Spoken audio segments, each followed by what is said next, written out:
전능자 그날의 20번째 시간입니다. 오늘은 하나님의 침묵이라는 제목을 가지고 말씀 함께 나누도록 하겠습니다. 1991년 불의의 교통사고로 그 한 차에 같이 타고 있었던 어머니, 아내, 그리고 4살 된 셋째 자녀를 한순간에 모두 잃고 시리에 빠졌던 이 시대 기독교 베스트 작가이자 미국의 목회자로 섬기는 제럴드 시처 목사님이 계십니다. 제가 간간히 이분을 소개한 걸 여러분 아실 겁니다. 이분이 쓴 여러 책들 가운데 하나님의 침묵이라는 책이 있습니다. 그 사건, 그 사고 이후에 감내해야 됐던 그 고통, 하나님 이게 어찌된 일입니까? 라는 그 절규 앞에 하나님은 침묵하셨던 그 영적인 그 고통, 그 심경, 그것을 담아낸 책이라 할 수 있습니다. 그 책에 보면요, 기적적으로 그 4자녀 가운데 기적적으로 막내가 살아났는데 그때 그 아기의 나이가 2살밖에 되지 않았습니다. 그 2살밖에 되지 않았던 그 아이가 3주 동안 골절 견인 치료를 받아야 했고 9주 동안 전신 깁스를 하고 있어야 했다라고 합니다. 아직 기저귀도 떼지 않았던 상황이었는데 깁스에 난 작은 틈새 사이로 기저귀를 채워주었지만 그것도 아무 소용이 없었다라고 합니다. 그러다가 막내에게 이 독감이 찾아왔고 체온은 급격히 올라가는 가운데 갑작스런 경련과 구토, 설사와 탈수, 이것을 계속 반복되었다라고 해요. 여러분 한번 생각해 보세요.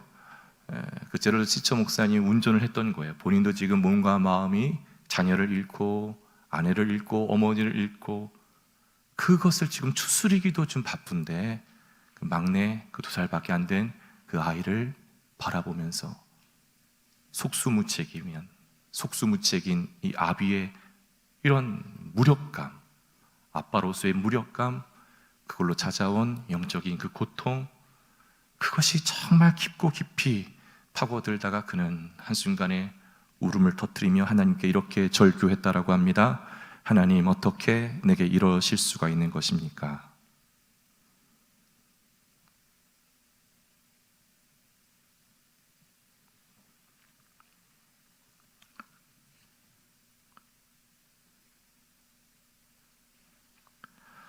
하나님이 어떻게 이런 일이 일어나도록 허락하실 수 있단 말입니까?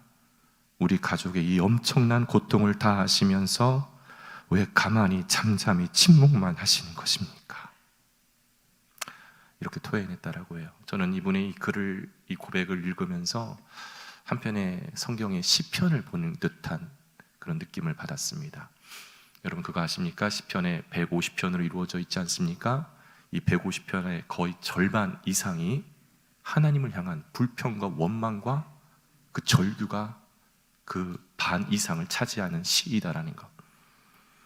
시편 기자들은 주저없이 자신의 문제에 대해 침묵하시는 그 하나님과 씨름했고 자신의 문제에 대해 침묵하시는 그 하나님께 탄식했으며 자신의 문제에 대해 침묵하시는 그 하나님 앞에서 울었고 심지어 고통과 불행을 하나님 탓으로 다 돌리기까지 했습니다. 놀라운 건 하나님은 그러한 시들을 기각시키지 아니하고 불경하다 하지 아니하고 불쾌하게 여기지 아니하고 다 받아주었어요. 우리 하나님은 하나님 앞에서 하는 모든 인간의 모든 소리와 절규를 다 받으시는 무한한 품을 갖고 계시는 하나님 되신 줄 믿습니다. 여러분은 어떠십니까? 여러분 인생에 갑작스럽게 찾아온 그 고통, 아니 오랫동안에 지속된 기도의 제목들, 아무리 기도하고 아무리 부르짖어도 응답되지 않았던 하나님의 그 침묵 앞에 여러분 어떤 경험을 갖고 계십니까? 오늘 우리가 마주하고 있는 언약 백성의 이스라엘 국왕 이 사울에게 이러한 두려움이 찾아왔던 겁니다. 이러한 하나님의 침묵이 찾아왔던 겁니다. 갑작스럽게 침투한 이 블레셋 이 군대 앞에 속수무책으로 사울 왕은 그 군대를 보고 큰 두려움에 사로잡힙니다. 하나님께 부르짖겨 보기도 합니다. 하나님을 찾아봅니다. 그런데 하나님은 그에게 침묵하십니다. 그가 이렇게 하나님의 침묵 가운데 있을 때 어떤 반응을 보였을까? 그리고 오늘 우리의 삶 가운데에서도 영적인 여정의 위기를 할 수 있는 이러한 하나님의 침묵이 찾아올 때 나는 어떤 반응을 보였는가? 아니 어떤 반응을 보여야 하는가? 저는 이 말씀을 통하여 우리가 이러한 질문들의 그 실마리를 풀어나갈 수 있는 자리가 되기를 주님의 이름으로 축복합니다. 자, 이제 말씀 속으로 들어가 보겠는데요. 우리 말씀 28장 4절과 5절 말씀 함께 이 말씀 읽어보도록 하겠습니다. 블레셋 사람들이 모여 수넴에 이르러 진침해 사울이 온 이스라엘을 모아 길보아에 진쳤더니 사울이 블레셋 사람들의 군대를 보고 두려워서 그의 마음이 크게 떨린지라. 아멘. 블레셋 군대는 이스라엘 영토 내에서 수넴에 진쳤다라고 기록합니다. 이 수넴에 진쳤다라는 것은 이스라엘 상황 매우 좀 위험한 상황인 것을 여러분 우리는 알아야 됩니다. 우리 화면을 보시면요, 이스라엘 지도를 볼 수 있는데 이 수넴은 이스라엘 영토의 동서 남과 북의 가장 정중앙에 해당되는 지역이 수넴 지역입니다. 블레셋은 이스라엘 간의 잦은 전투로 인해서 이스라엘의 지형을 다 꿰뚫은 겁니다. 그리고 또 이스라엘 군대의 약점을 꿰뚫은 겁니다. 그것은 무엇인가? 이스라엘은 남부 지파와 북부 지파가 연합한다는 것을 본 겁니다.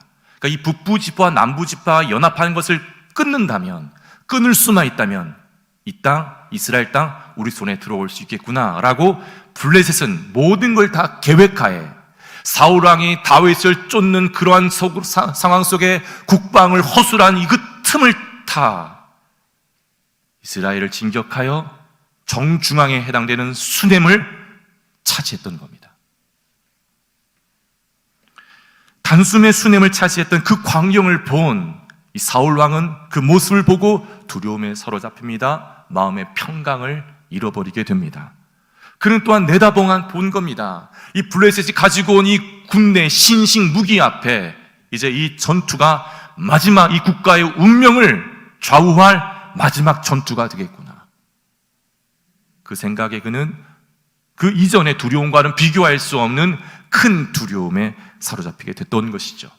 상황의 심각성을 깨달은 거예요. 그러한 상황의 심각성을 깨달은 사울은 무엇을 가장 먼저 했을까요? 우리 말씀 6절 다시 한번 보시면 사울이 여호와께 묻자오되 여호와께서 꿈으로도 우림으로도 선지자로도 그에게 대답하지 아니하시므로. 사울은 언약 백성의 국왕답게 마땅히 해야 할 일을 지금 합니다. 하나님의 뜻을 지금 구하고 있어요. 그러나 여호와 하나님은 그에게 꿈으로도 우림으로도 선지자로도 대답하지 아니했다라고 성경은 증언합니다.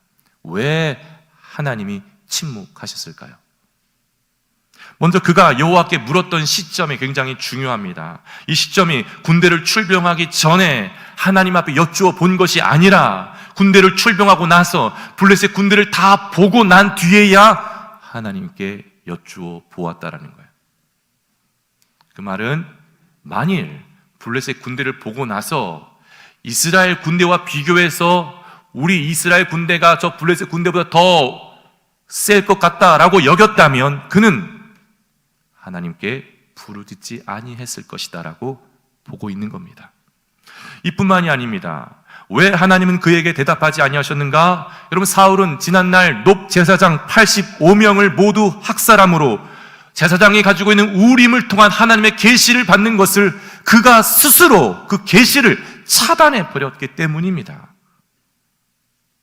그리고 마지막 남았던 아비아달 제사장은 그 우림을 가지고 다윗에게로 간 상황인 것이죠. 그것뿐만이 아닙니다. 하나님께서 세우신 사무엘 선지자는 이미 죽었고 마지막 남은 선지자 갓 선지자 또한 사울을 떠나 다윗에게로 간 상황이었습니다. 다시 말해 사울 주변에는 하나님께 뜻을 물어 왕에게 전달해 줄 그 인물의 씨앗이 말라버려 있었던 상황이 이스라엘 땅의 실존이었던 겁니다.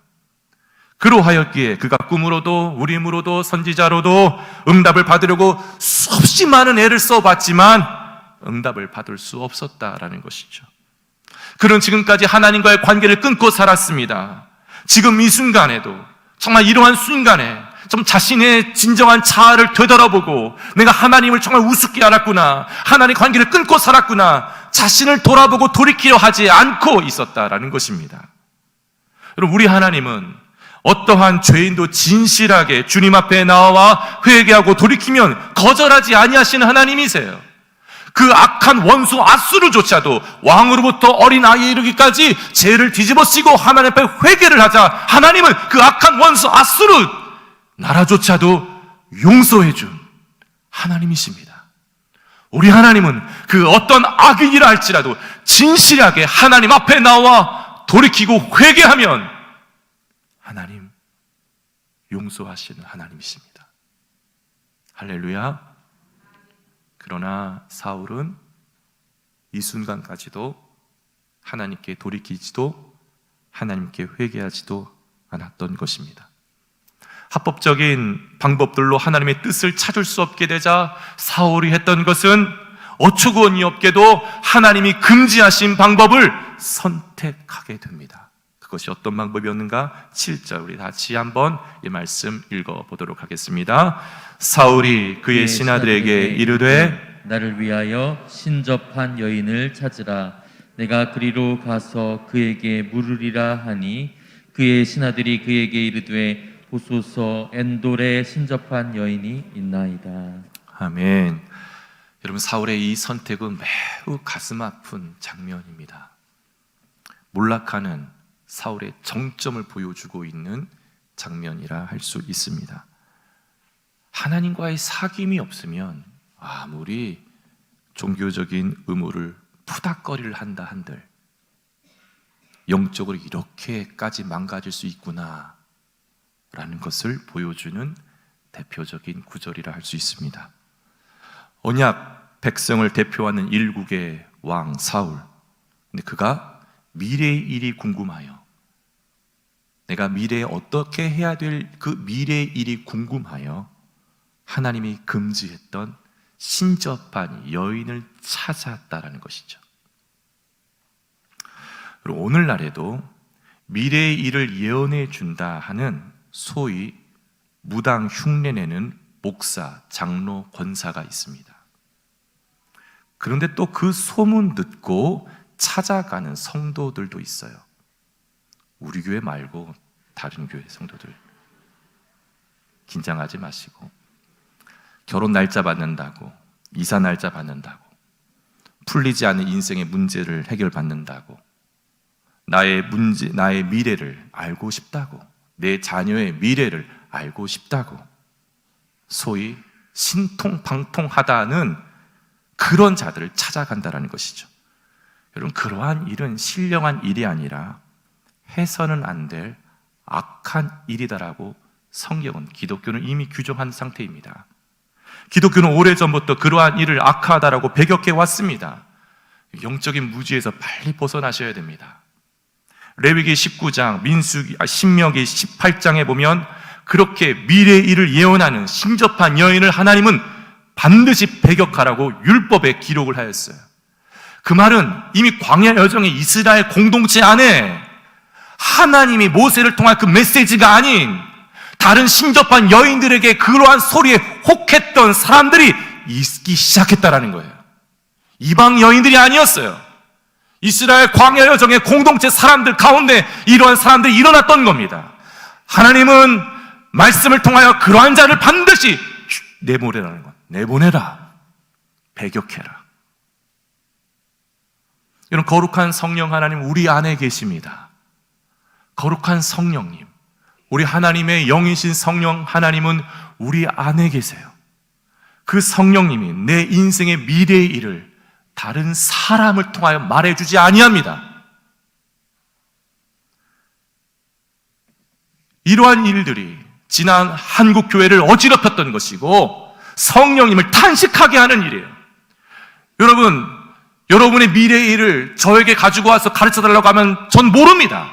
전 제 일도 모르는데 지금 제 미래 일도 몰라서 하루하루 정말로 가슴 아프며 숨 막히는 순간순간마다 어떻게 해야 될지 몰라 하나님 앞에 엎드리고 또 엎드리고 또 기도하건만 하나님은 보이지 않아요. 인간의 악은 무엇냐면 하나님 보이지 않기 때문에 뭔가 보이는 뭔가를 붙잡으려고 합니다. 하나님 말씀하는 거예요. 그건 유혹이 이겨야 된다는 거예요. 그건 악이라는 거예요. 하나님 우리를 보이지 않게 해주신 거예요. 그리고 우리는 미래를 알지 못해요. 하나님 막으신 거예요. 그 모든 그 여백의 자리에 우리는 어떻게 해야 되는가? 하나님만을 의지하게끔 순간순간 매일매일 하나님만을 의지하게끔 하나님 우리를 그렇게 인도하시는 거예요. 근데 그것이 싫다고, 그것이 조급하다고 사람을 통하여서 의지하는 것, 그것은 하나님 보시기에 악한 일이다라는 거예요. 그것은 기독교를 가장한 무당짓이요, 기독교를 가장한 점치는 것과 다를 바가 없는 거예요.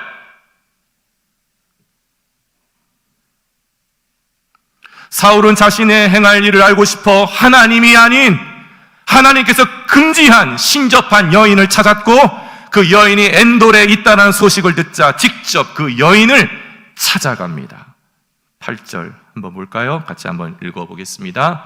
사울이 다른 옷을 입어 변장하고 두 사람과 함께 갈새 그들이 밤에 그 여인에게 이르러서는 사울이 이르되 청하노니 나를 위하여 신접한 술법으로 내가 내게 말하는 사람을 불러올리라 하니. 아멘.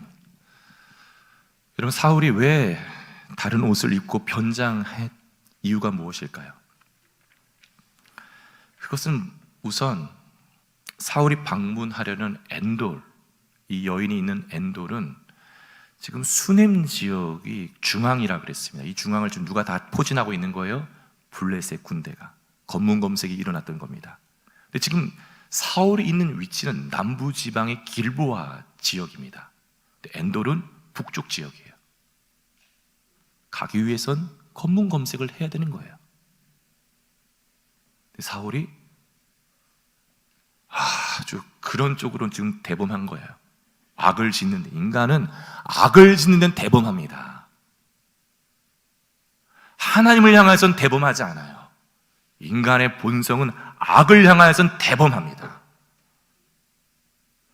그가 들키지 않으려고 옷을 벗고 왕복을 벗고 평복을 입은 채로 수넴을 지나 엔돌로 가게 됩니다. 또 다른 이유는 3절에 이미 우리가 지금 읽었던 대로 나와 있듯이 사울은 사무엘이 죽은 이후에 그 이스라엘 땅에 있었던 신접한 자와 박수를 그 땅에 쫓아냅니다. 이때서야 쫓아내요. 이때서야.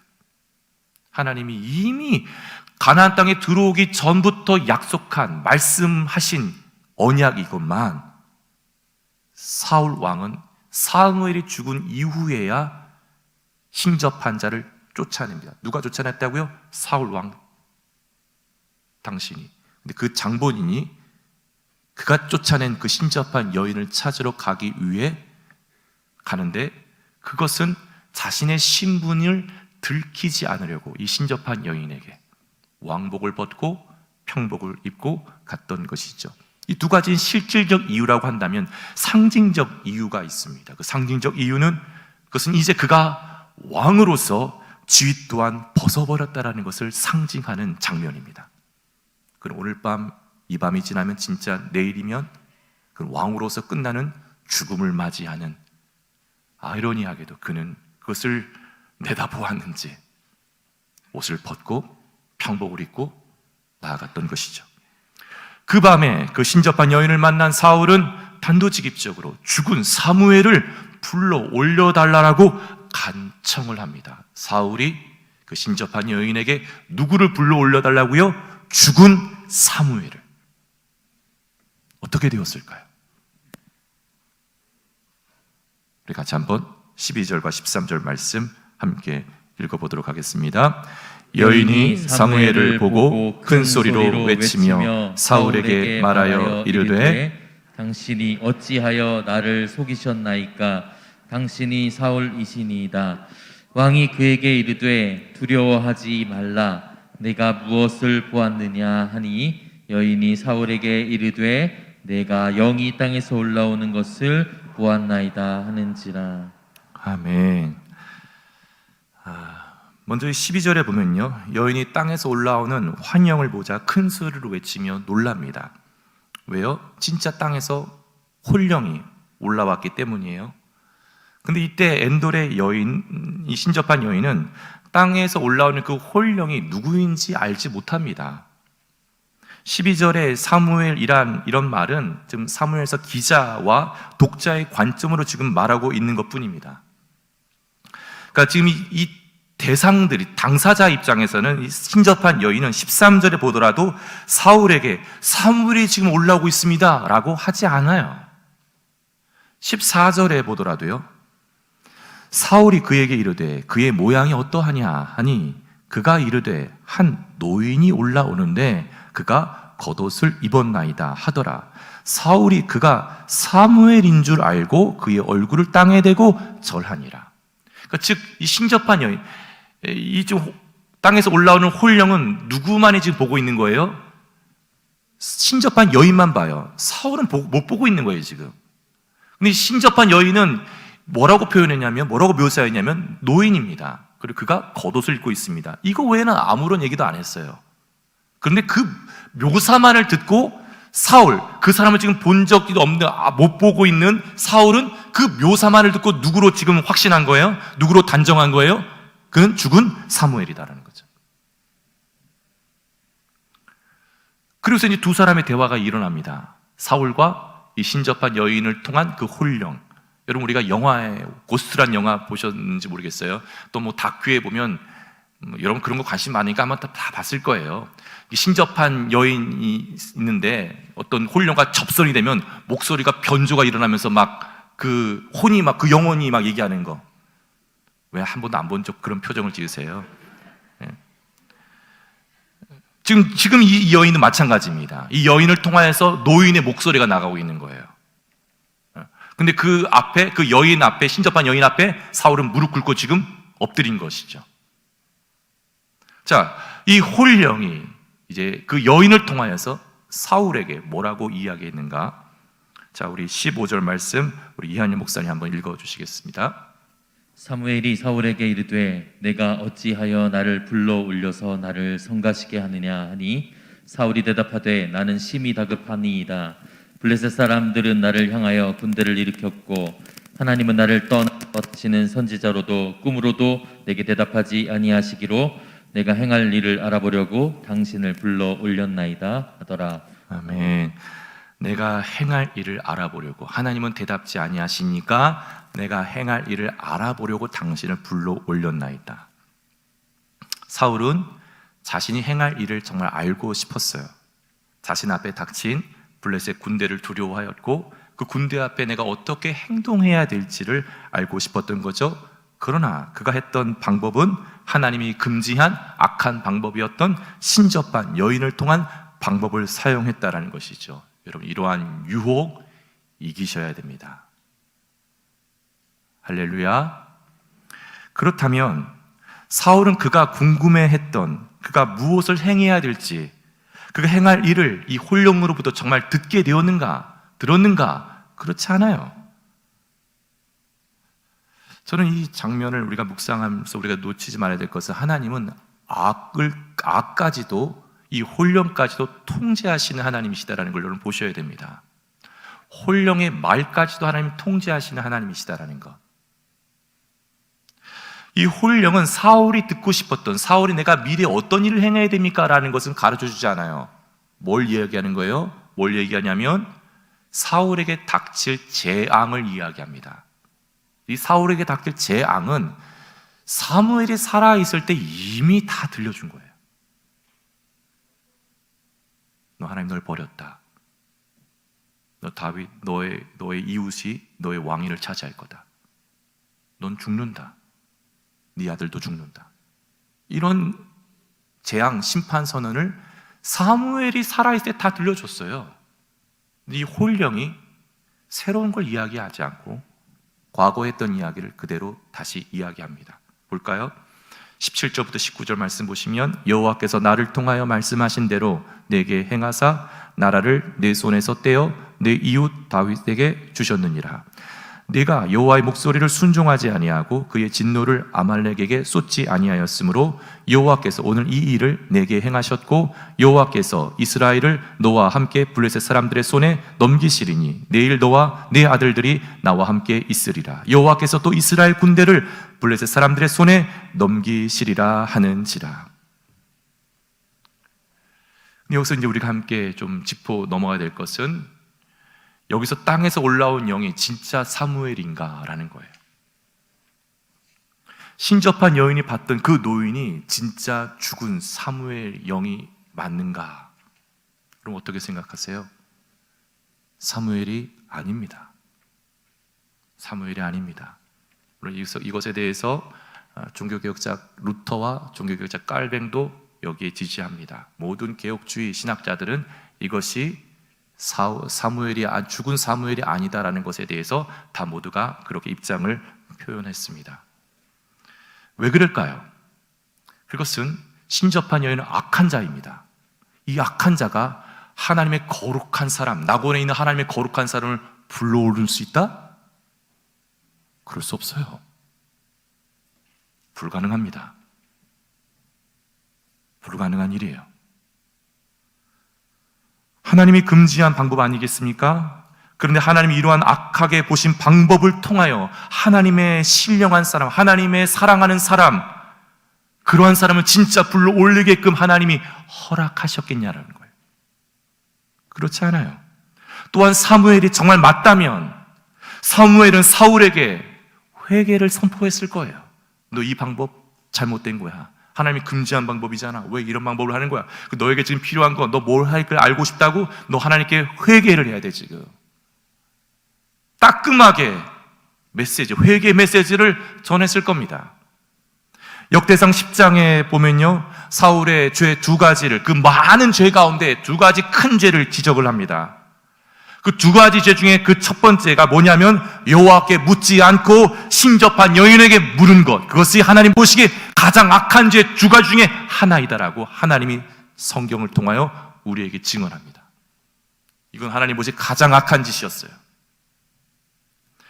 여러분, 또한 신약 성경 누가복음 16장에 보면요, 예수님이 제자들에게 하나의 이야기를 들려줍니다. 그 이야기는 부자와 거지 나사로 이야기인데요, 둘 다 죽게 돼요.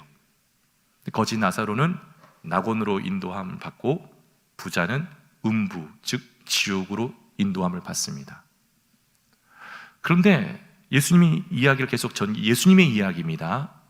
그러니까 즉 이 말은, 예수님의 이야기라는 말은 정말 죽음 이후의 세계가 있다라는 것이고 죽음 이후에 낙원과 음부로 나눠진다라는 거예요. 모든 인생은 낙원으로 가느냐 음부로 가느냐라는 거예요. 이스라엘 백성이니까 자동적으로 다 낙원으로 가는 게 아니라는 거예요. 자, 보세요. 그런데 그 부자, 음부에 갔던 그 부자가 낙원에 있는 아브라함 품에 있는 거지 나사로를 봅니다. 그 고통 가운데, 음부에서 그 고통 가운데 보게 돼요. 이걸 통해 알 수 있는 건, 아하, 음부에선 낙원을 볼 수 있다라는 거. 낙원에서 음부가 안 보일 거예요. 근데 음부에선 낙원이 보인다라는 거. 처절한 뜨거운 불 속에, 고통 속에서도 영원토록 낙원을 보면서 후회하는 거예요. 근데 그 부자가 낙원에 있는 그 아브라함을 향하여 이렇게 간청을 합니다. 아브라함이요, 저 죽은 나사로를 저 살아있는 내 형제들, 5명의 형제들에게 보내주소서. 그렇다면 저 죽은 나사로가 간다면 그 죽은 나사로를 보고 회개하고 예수님 믿을 겁니다. 아브라함이 어떻게 했을까요? 거절해요. 그럴 수는 없다라는 거예요. 죽은 사람은 산 사람에게 나타날 수 없다라는 거예요. 예수님의 이야기예요. 여러분, 예전에 우리가 전설의 고향 많이 봤잖아요. 전설의 고향 하면 뭐 한이 맺혀가지고 막 떠들고, 너 누구야? 내가 이런 뭐 흉내도 내고 싶지 않아 지금. 근데 그 말은 뭐예요? 성경적으로 기독교적으로 보자면, 죽음론으로 보자면 사람은 죽으면요 시신과 영혼은 그 즉시 분리가 됩니다. 그 즉시 분리가 돼서 낙원으로 가느냐 음부로 가느냐 결정되는 거예요. 허공을 떠돌지 않아요. 허공을 떠드는 건 뭐냐? 귀신 장난입니다. 귀신 장난이에요. 귀신의 거짓이에요. 다들 인정 안 해. 지금 보니까 지금 전설의 고향에 다 납득됐어 지금.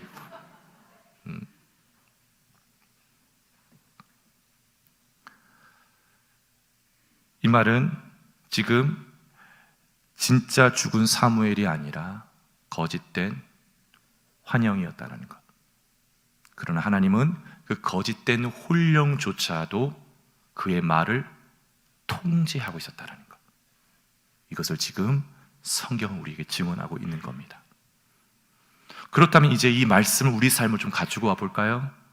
우리 삶의 두려운 현실에 기도를 해도 응답되지 않을 때, 하나님의 침묵을 느낄 때, 그럼 나는 어떻게 해야 할까요? 종교개혁자 장깔뱅은 모든 기도에 모든 응답을 받을 수 있을 정도로 훌륭한 믿음을 가진 이는 이 세상에 단 한 사람도 없다라고 단언합니다. 그러면서 우리 믿음이 완전하지 않다라는 것을 알게 되었다면, 깨닫게 되었다면 그럼 어떻게 해야 하는가라는 그 질문에 깔뱅은 포기하지 않고 기도하는 것이다라고 권면합니다. 모든 이 세상의 교회사 가운데 그 아무리 영적인 거장이라 할지라도, 아무리 믿음이 좋은 수도사 영성가라 할지라도 100% 인생에 죽을 때까지 하나님의 임재만을 누리고 살아간 사람은 없다라는 거예요. 하나님의 임재 동시에 하나님의 부재, 즉 하나님이 없는 것 같은, 하나님의 침묵을 느껴지는, 하나님의 부재를 경험하며 사람은 살아간다는 거예요. 그러나 이 하나님의 임재와 부재를 조금씩 하나님의 부재는 좁혀지고 하나님의 임재는 점점 넓혀가는 것이 우리 신앙의 영적 여정이라는 거예요. 서론에서 우리가 살펴본 제럴드 시처 목사님, 그는 그의 책 이 하나님의 침묵이라는 책에서 자신이 기도해온 오랜 세월을 뒤돌아보면서 한 가지 사실을 깨달았다라고 고백합니다. 그것은 자신이 목사였지만, 자신이 신학교 교수였지만 그 많은 경우 자신이 기도할 수밖에 없는 힘든 상황이 되었을 때만, 그러니까 꼭 기도해야 할 필요가 있을 때만 기도했다라는 자신을 돌아보게 되었다라고 고백합니다. 그러면서 그의 책, 그 하나님의 침묵이라는 책에서 하나님의 침묵이 느껴질 때 그럼 우리가 어떻게 대처해야 될까라는 그 질문에, 그 또한 이 질문과 씨름하면서 하나님 앞에 엎드렸을 때 그가 깨달은 기도의 핵심, 그것은 끈질긴 탄원이다라는 걸 깨닫게 되었다라는 거예요. 기도의 핵심이 있다라는 거예요. 하나님이 인정하는 기도의 핵심은 무엇인가? 그것은 끈질긴 탄원이라는 거예요. 하나님의 침묵이 계속된다 할지라도, 하나님의 응답이 이루어지지 않는다 할지라도 우리가 해야 할 일은 무엇인가? 끈질긴 하나님 앞에서의 기도함이다라는 거예요. 끈질기게 기도함. 그럼 왜 하나님의 침묵이 계속되는데도 끈질기게 기도해야 되는가? 라는 이 질문에 제럴드 시처는 성경을 근거로 3가지 이유를 이야기합니다. 저는 다른 사람 말보다는 고통의 정점에 있었던 사람 아닙니까? 그가 하나님 앞에 씨름하면서 하나님의 침묵, 그 어느 누구보다도 경험했던 자 아닙니까? 근데 그 속에서 하나님의 침묵이 있다 할지라도 끈질기게 하나님께 기도해야 된다. 그 이유가 무엇인가? 다른 사람 말고는 이분의 이야기는 들어봐야 될 거라고 생각해요. 그리고 이분의 이 3가지는 성경을 근거로 하고 있기 때문에 저는 앞이 안 보이는 이 광야의 여정을 걸어가고 있는 저와 여러분에게 왜 우리가 끈질기게 하나님께 기도해야 되는가? 라고 묻는다면 이 3가지 이유를 가지고 끈질기게 하나님 앞에 나아갈 수 있기를 축복합니다. 첫 번째는 왜 우리가 하나님의 침묵이 있을 때라도 끈질기게 기도해야 되는가? 그 이유는 기도의 핵심은 하나님과의 관계 그 자체이기 때문이다라는 거예요. 하나님과의 관계를 통해 무엇을 얻는 것이 목적이 아니라는 거예요. 하나님의 손에 있는 것이 기도의 목적이 아니라는 거예요. 기도의 목적이란 하나님과의 관계 그 자체가 바로 기도의 목적이다라는 겁니다. 응답이 되든 응답이 안 되든 하나님과의 관계는 내 인생 그 어떤 것보다 커야 되며 중요하며 중심에 놓여져야 된다는 거예요. 여러분, 끈질긴 기도는 상상할 수 없는 하나님과의 관계를 풍요로움으로 우리를 안내하고 인도합니다. 두 번째, 하나님과의 침묵 속에서도 왜 끈질기게 기도해야 되는가? 그것은 하나님의 마음을 바꿀 수 있기 때문입니다. 인도 선교의 개척자 윌리엄 캐리는 하나님께 끈질기게 기도하면 역사를 바꿀 수 있다라고 말했어요. 하나님께 끈질기게 기도하면 사람의 마음을 바꿀 수 있다라고 말했어요. 하나님께 끈질기게 기도하면 하나님의 마음도 바꿀 수 있다라고 말합니다.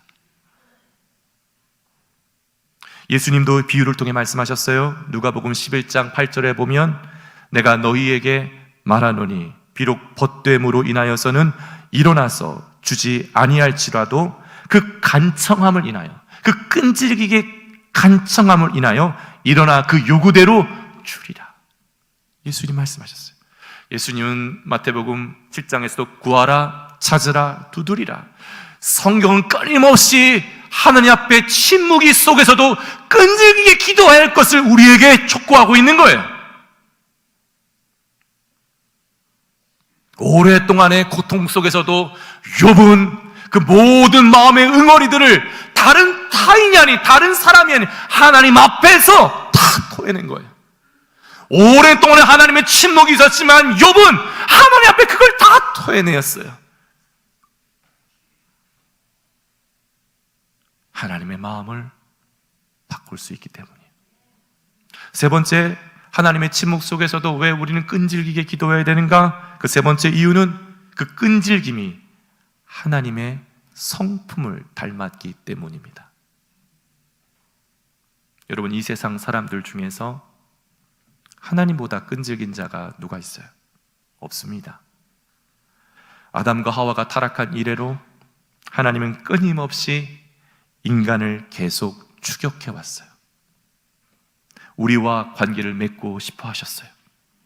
하나님은 계속 거절당하셨음에도 불구하고 결단코 포기하지 않고 하나님 자신이 이 땅에 내려오셨고 우리와 관계를 맺고 싶어서 아무 죄도 없으신 그분이 친히 십자가에 달려 죽으신 거예요. 끈질긴 그 사랑, 포기하지 않는 그 사랑. 그래서 하나님은 이 하나님의 성품이기 때문에 하나님 앞에 끈질기게 나오는 사람을 하나님 좋아하세요. 왜요? 하나님 성품이니까. 수로보니게 여인 잘 아시잖아요. 예수님이 3번 면박을 주고 거절해요. 그런데 그 수로보니게 여인 어떻게 해요? 예수님께 매달려요. 끈질기게 기도해요. 예수님은 그의 간청을 들어줄 뿐만 아니라 너의 믿음이 정말 크구나 칭찬합니다. 우리 하나님은 하나님 성품이 끈질기게 기도하는 자의 성품을 갖고 계시기에 하나님께 끈질기게 기도하는 자를 하나님은 기쁘게 받아주실 줄 믿습니다. 여러분, 오랜 기도의 제목을 가지고 기도해도 응답받지 못하고 있는 것 있으세요? 아니, 그냥 하나님에 대한 기대도 없고 그냥 종교적인 그런 습성에 따라 오늘 이 자리에 온 분 계십니까? 우리가 해야 할 일, 그것은 하나님이 아닌 하나님이 금지한 방법을 가지고 응답받으려고 하는 것이 아니라 하나님의 침묵이 계속된다 할지라도, 하나님의 부재가 계속된다 할지라도 우리가 해야 할 일은 끈질기게 하나님 앞에 나아가는 것. 그럴 때 우리 하나님의 그 선하심이 여러분 인생 가운데 함께 할 수 있기를, 함께 할 줄을 간절히 축복하고 믿습니다. 그 은혜가 함께 하기를 주님의 이름으로 축복합니다. 우리 같이 함께 찬양하도록 하겠습니다. 오늘 집을 나서기 전 기도했나요? 함께 찬양하겠습니다.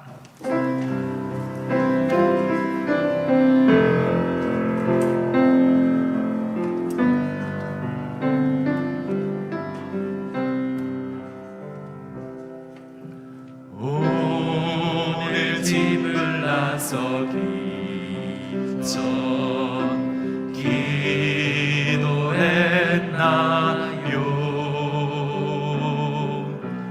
오늘 받을 은총 위에 묵소했나요? 기도는 우리의 안식, 기도는 우리의 안식, 빛으로 인도하니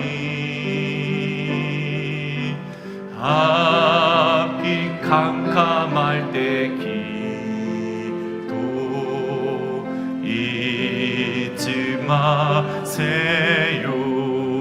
마음에 분노 가득할 때, 마음에 분노 가득할 때 기도했나요? 나의 앞길 막는, 나의 앞길 막는 친구 용서했나요? 할렐루야. 기도는 우리의 안식, 빛으로 인도하니 앞이 캄캄할 때 기도 잊지 마세요. 어려운 시험 당할 때, 어려운 시험 당할 때 기도했나요?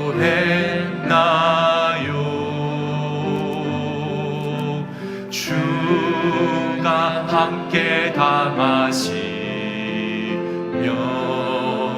능히 이기리. 기도는 우리의 안식, 빛으로 인도하니 앞이 캄캄할 때 기도 잊지 마세요. 나의 일생 다하도록, 나의 일생 다하도록 기도하리라. 아멘. 주께 맡긴 나의 생애 영원하리라. 할렐루야. 기도는 우리의 안식, 빛으로 인도하니 앞이 캄캄할 때 기도